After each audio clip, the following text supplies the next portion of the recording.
inaanzia pembezoni mwa mji, yani sehemu tulivu. Hapa tunamwona James akiwa katika ulevi mzito wa kupitiliza na mawazo mazito.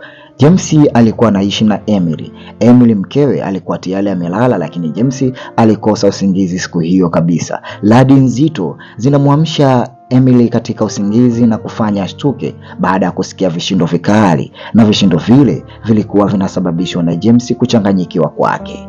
Emily alipomuuliza James, kwa nini unajigonga ukutani? Na James alimwambia, hakika wewe ndiye ambaye yote haya umeyataka na malipo yako ni umauti. James alimuua Emily kwa mikono yake yeye mwenyewe. Hapa tunakutana na Adam pamoja na Lisa. Hawa ni wapendanao ambao wanapendana sana zaidi ya sana, yani maisha yao siku zote wanafurahi iliyopitiliza.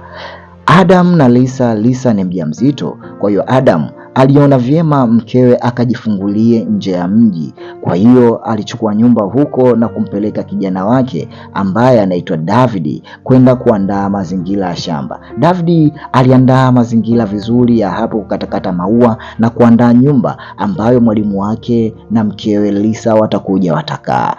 David alichukua mizigo na kuanza kuitia ndani na kumwambia mwalimu, hakika hapa nimepaika vizuri na hakika mtafurahia sana jinsi nilipofaweka. Bwana, kuna zawadi yenu ambayo mtaikuta ndani. Na kweli zawadi ile alikuta ndani, ambayo zawadi ile imetoka kwa Beck na ni ndugu yake na Lisa.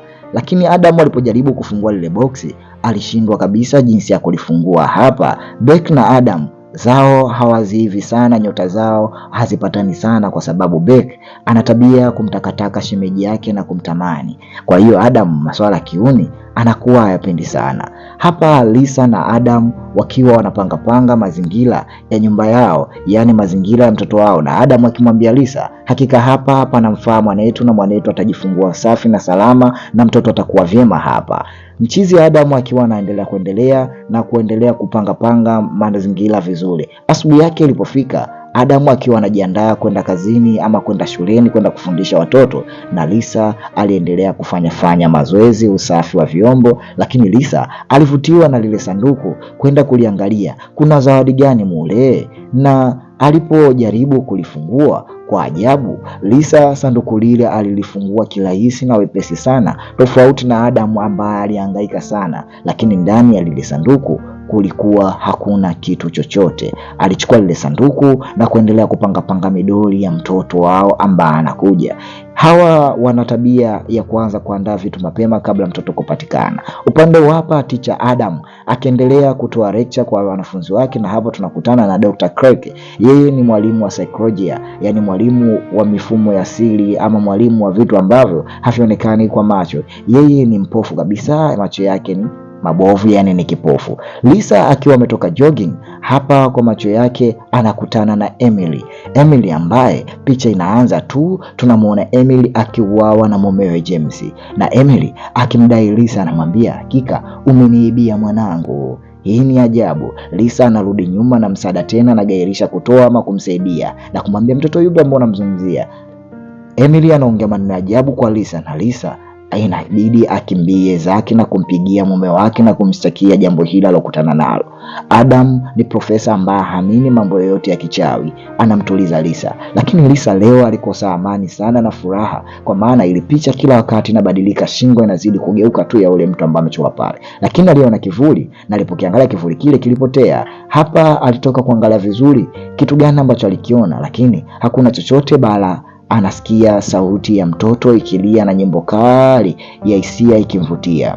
Lisa alifuata ile sauti ya nyimbo na sauti ya mtoto akiwa analia, lakini kwa macho yake kweli alimuona mtoto akiwa yupo ndani ya kile kitu amekiandaa na kumbeba. Alipombeba tu kuangalia kulia kushoto, mtoto yule alibadilika na kuwa mzimu, na Lisa akawa amedondoka kwa kuogopa. Adam anarudi nyumbani, haelewi moja wala mbili, nyumba yote ipo kimya, na alipoangalia mkewe yuko wapi, mkewe amuone, anamkuta mkewe amedondoka chini, damu nyingi zimemtoka. Alipompeleka hospitali, madaktari walipomwangalia walimwambia hakika bwana, umekosa mtoto na mkeo hatoshika tena mimba. Jambo lile lilimchanganya Adam, lakini Adam alimfariji sana mkewe Lisa asiwe mtu wa mawazo, asiwe mtu wa kuogopa, maana kila jambo Adam aliliamini linasababishwa na mpango wa Mungu, bali si mpango wa shetani.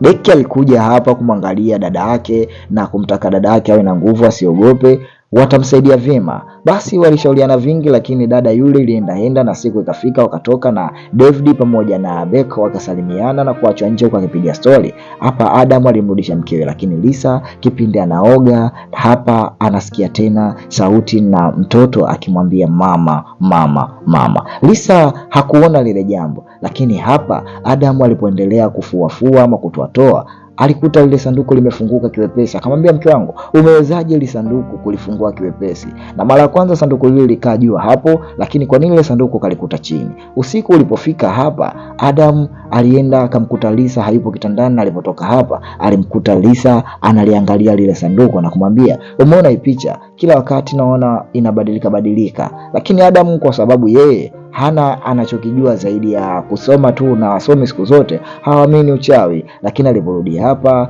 na ikabidi ashare mawazo pamoja na huyu profesa, kumwambia hakika bwana, mke wangu ananieleza vitu ambavyo sivijui.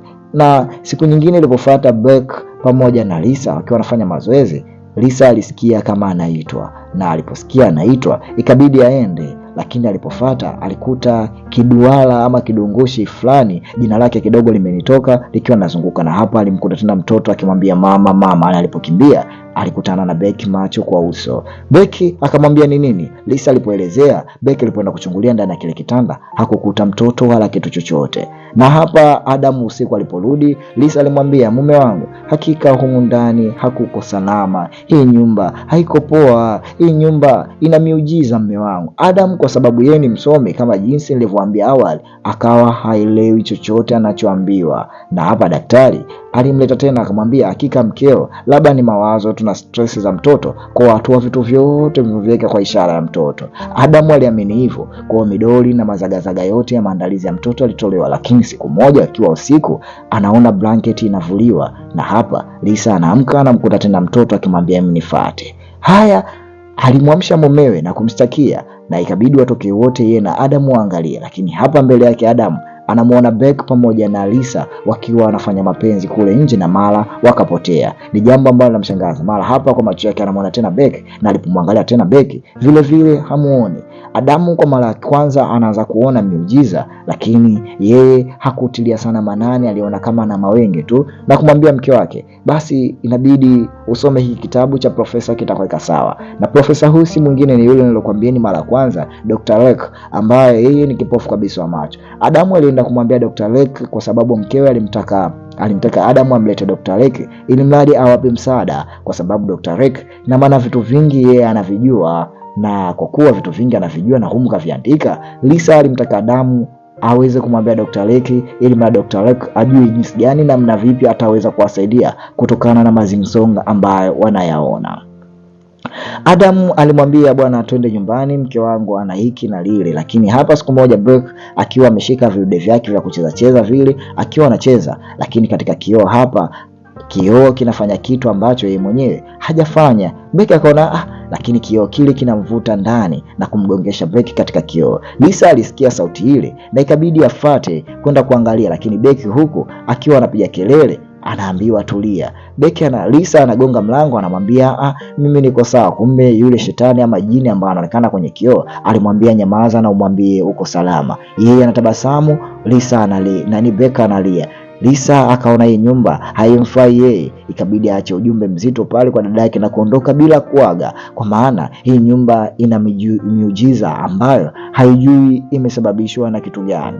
Adam aliporudi, Beck alimpa ile barua kumwambia Lisa hakika ameondoka nyumbani bila kuaga, na kinachotokea hapa, Lisa ametuachia ujumbe mzito na sijajua kwa nini mdogo wangu ameondoka. Lisa alijua kwa sababu bifu ya Adam pamoja na Beck ndio ambayo imesababisha mpaka mdogo wake ama ndugu yake kuondoka bila kumwaga mtu yoyote.